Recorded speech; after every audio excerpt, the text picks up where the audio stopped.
Hello guys, good morning. Ayan, mag-aalmusal ako guys. Tara, samahan nyo ako na mag-almusal. Ito yung coffee ko. Ayan.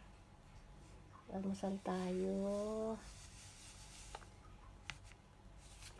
Then, lagyan natin ng tubig.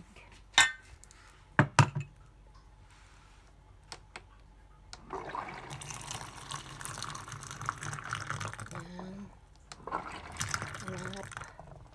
Good morning guys. Today is Saturday. Mag-almusal tayo guys. Ito yung ito yung dalawang itlog, tatlong tinapay at saka yung apple. So, tara. Kain tayo guys. With coffee. So, ayan. Magkakain na si Aki.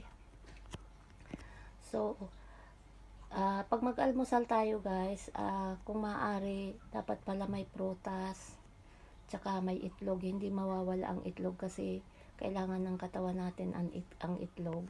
Mayaman sa protina. Ayan, so, tara, kain na tayo guys.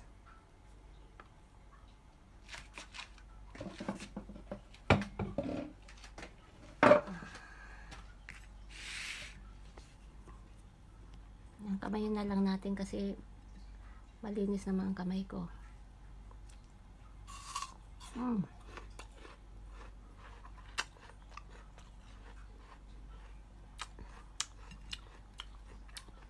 Thank you for watching guys. Love.